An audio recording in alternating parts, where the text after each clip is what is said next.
Кетті. Мына урматтуу Жалал Абад облусунун тургундары, урматтуу калк, урматтуу жердештер, бүгүн дагы 5 адамдын оорусу менен катталды. Бул дагы Сузак районунда катталып атат. Үчөөсү умрага барып келгенде, 2 жаран бул контакт менен байланышкандар.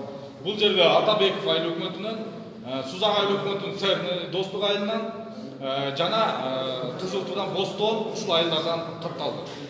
Урматтуу жарандар, уже бүгүнкү күндө кырдаал күндөн-күнгө курчуп баратат. Биз элдерге ушунчалык түшүндүрүү иштерин жүргүзсөк да, ага карабастан кээ бир Facebooktарга, соцсеттерге туура эмес маалыматтар чыгарып атат. Бул туура эмес маалыматы дегеним, мындай оору жок, мындай мамлекет жөн эле өздөрүнүн бир чыгарганы болуп атат дейт. Андай эмес.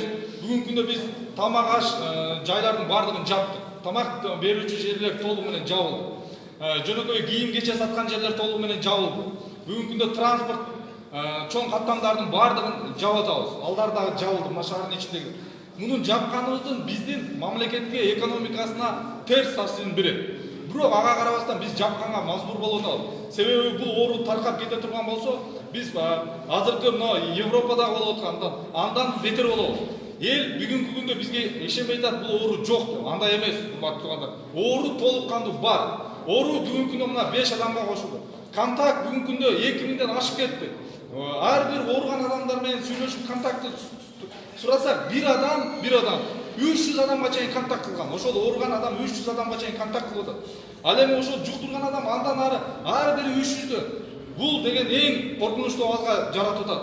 Урматтуу жарандар, мен сиздерден суранат элем. Бул жөнөкөй мындайча айткандай, мамлекет өзү чыгарган нерсе эмес. Мамлекет болушунча кайра наоборот 3 жолу лабораториядан өткөзүп атат. Биздики жалган информация кетип, өзүбүздүн экономикабызга аркага тартылбасын деп. Бирок ага карабастан 3 жерден тең уже тастыкталды. Бүгүн Сузак районунда 8 оору катталды. Бул уже контактка чыккандар дагы бар. Мунун ичинен азыр мен айтайын, дагы 90 адамдын результаты бүгүн чыгат. Эгер 90 адамдын ичинен дагы чыгып кала турган коркунуч бизде жаратып атат. Контакт күндө мына көчөнүн боюнда азыр келесак, жаш балалар эшиктеп келип атат, жүрүшөт. Жаш баланы биз эшикке чыгарууну катуу тыйым салып атабыз. Эми жаш баланы көчөдөн көрсөк, анда биз катуу чараны көрүшкө туура келет, урматтуу жердештер. Эми элдин ичинде суроо болуп атат. Дыйкандар кантебиз деп. Дыйканчылык кылса, талага бар дыйканчылык кылсын.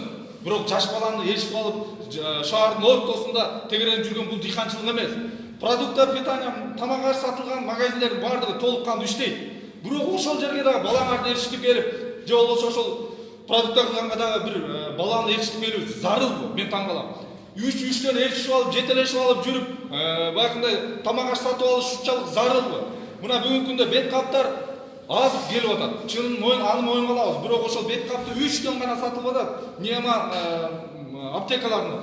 Ошол сатылып алынган бет каптарды дагы максаттуу иштешиңиздерди суранат элем. Бир үйдөн бир адам ошол продукттар кылганга чыкса болот, калгандары үйлөрүндө изоляция кылып көчөгө чыкпаны биз суранат элем.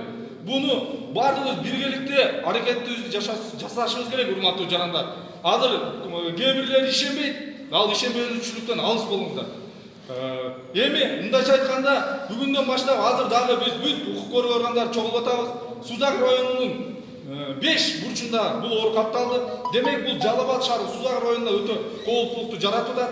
Азыр бир сыйра карап чыгабыз, эгер 10 келсе, анда областтык өзгөчө кырдаалды киргизебиз. Эгер областтык өзгөчө кырдаалды киргизгенде бардык жерлерде блокпосттор, уже блокпосттор чыгып атат. Мен аны дагы айтып кетейин. Райондордун бардык райондорго блокпосттор коюлат. Ар бир адамга токтотуп, эгерде жөн эле эс алганы, же болбосо бир тууганынан кабар алганы кетип атса, анда аркага кайтыртабыз. Зарыл иштери менен, баягындай пордерлер менен, же болбосо бир ун алып келгени, же дагы макарон алып келгени болсо, аларга уруксат берилет. Ал эми калгандарын биз киргизишке аракет жасайбыз, урматтуу. Бардык. Эгер областтык өзгөчө кырдаал киргизиле турган болсо, анда биз катуу чара менен көрө баштайбыз. Баш бербеген адамдарды күчкө салабыз. Эгерде ушундай жок деп, туура эмес маалыматтарды таркаткандардын артынан түшөбүз. Жалган элди бударашты этип, жалган нерсеге апаргандардын да чараларын көрөбүз. Анан бүгүнкү күндө ун маселеси, тамак аш маселеси боюнча, ун маселеси боюнча базарларда турат. Биздин Матрезерде ундарыбыз бар. Азыркы күндө биздин менин биринчи орун басарыбыз Бишкек шаарында ошол жактан ундарды ар бир унду канча фура кетип атат, аяктан көзөмөл кылып чыгарып турганга биз келишкенбиз. Алар ал жактан келет, ундар толук таркалат, андан сырткары мына гум помощьтар келе баштады. Аларды дагы ар бир үйгө өзүлөр айыл өкмөтү иштеген же болбосо кызматкерлер гана жеткирет. Бардыгы бет капта ушундай кылып жеткирилип берилип, өз жерлерине жеткизгенге аракет жасайбыз. Кыскасы ошондой урматтуу Жалал Абад областынын тургундары, дагы бир жолу сиздерди сурадым. Эч кимиздер үйдөн чыкпастан, эгерде тамак ашыңар түгөнгөн болсо, анда бир гана адам чыгыш керек. Бүгүнкү күндө базарлар, ун сатылган жерлер, тамак аш эмес, магазиндер, дүкөндөрдүн баардыгы иштеп атат. Алар биз көзөмөлгө алып турабыз, алар толук кандуу иштейт. Кыскасы ушул, суроо болсо бериңиз. Ушул жерде айтып өттүңүз, Сузак районунда көп каттар болот да. Бирок ушул алар дагы башкалар менен контакт жүргүзүүдө. Бүгүнкү күндө бизде баягы көчмө лабораториялар келет деп атты эле. Бүгүнкү күндө алардын анализин тесттерден чыгарып, маалымат берген ушул лабораториялар келдиби улуска? Бүгүнкү күндө лабораториялар Ош шаарында азыр алып атат.